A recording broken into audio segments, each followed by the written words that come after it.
ആറാം semester result വന്നതിന് ശേഷം പല വിദ്യാർത്ഥികളും ചോദിക്കുന്ന ഒരു കാര്യമാണ് റാങ്ക് ലിസ്റ്റ് അഥവാ റാങ്ക് പൊസിഷൻ ലിസ്റ്റ് എന്ന് കാലിക്കറ്റ് യൂണിവേഴ്സിറ്റി പ്രസിദ്ധീകരിക്കുമെന്ന്. ആദ്യകാലത്തൊക്കെ ഓരോ പ്രോഗ്രാമിനും ആദ്യം 3 റാങ്ക് മാത്രമേ ഉണ്ടായിരുന്നുള്ളൂ. എന്നാൽ ഇപ്പോൾ അങ്ങനെയല്ല.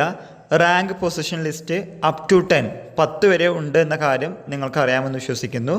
അതിനെക്കുറിച്ച് പലരും ചോദിച്ചിരുന്നു. ഇതിൽ ഫസ്റ്റ് ലാംഗ്വേജിൻ്റെയും സെക്കൻഡ് ലാംഗ്വേജിൻ്റെയും മാർക്ക് ഇൻക്ലൂഡ് ചെയ്യുമോ, ഇംപ്രൂവ്മെൻറ്റ് പരീക്ഷകളുടെ റിസൾട്ട് പരിഗണിക്കുമോ, അങ്ങനെ പലതരത്തിലുള്ള സംശയങ്ങൾ ചോദിച്ചിരുന്നു. നമുക്കറിയാവുന്ന കാര്യം പറയുകയാണെങ്കിൽ ഫസ്റ്റ് ലാംഗ്വേജിൻ്റെയും സെക്കൻഡ് ലാംഗ്വേജിൻ്റെയും മാർക്കുകൾ കൂട്ടില്ല. അല്ലാതെയുള്ള പേപ്പറുകളുടെ മാർക്കുകളാണ് കൂട്ടുന്നത്. ഒരു ഉദാഹരണം പറയുകയാണെങ്കിൽ മാൻഡേറ്ററി അഥവാ നമ്മുടെ മെയിൻ പേപ്പറിൻ്റെ മാർക്കുകളൊക്കെ കൂട്ടാറുണ്ട്. എന്നാൽ ഇംപ്രൂവ്മെൻറ്റ് പരീക്ഷ എഴുതി ഇംപ്രൂവ്മെൻറ്റ് കിട്ടിയ മാർക്ക് കൂട്ടുമെന്ന് ചോദിക്കുകയാണെങ്കിൽ അത് കൂട്ടില്ല എന്ന കാര്യം കൂടി മനസ്സിലാക്കി വയ്ക്കുക. ഇനി എന്നാണ് റാങ്ക് പൊസിഷൻ ലിസ്റ്റ് പ്രസിദ്ധീകരിക്കുന്നത് ചോദിച്ചു കഴിഞ്ഞാൽ ആറാം സെമസ്റ്റർ പരീക്ഷകളുടെ റീവാലുവേഷൻ റിസൾട്ട് വന്നിട്ടില്ല. മെയ് മാസം 27 വരെ റീവാലുവേഷനെ അപ്ലൈ ചെയ്യാൻ ഡേറ്റ് ഉണ്ടായിരുന്നു. അതിനുശേഷം ജൂൺ 20 നിങ്ങളുടെ ആറാം സെമസ്റ്റർ പരീക്ഷകളുടെ റീവാലുവേഷൻ റിസൾട്ട് വരും.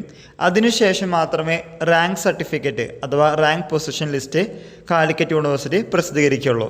പല വിദ്യാർത്ഥികളും ചോദിച്ചതുകൊണ്ടാണ് നമ്മൾ ഇങ്ങനത്തെ ഒരു വീഡിയോ ചെയ്യുന്നത്.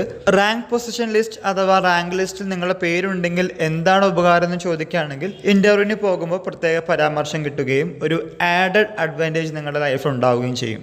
റിസൾട്ട് വന്നതിന് ശേഷം കുറേ വിദ്യാർത്ഥികൾ ചോദിച്ചിരുന്നു, ഇനി കുറച്ചും കൂടി ദിവസം വെയിറ്റ് ചെയ്താൽ മതി, നിങ്ങളുടെ പേര് അതിലുണ്ടാവട്ടെ. റാങ്ക് കിട്ടിയ ശേഷം തീർച്ചയായിട്ടും കമൻറ്റ് ചെയ്യാനും മറക്കരുത്.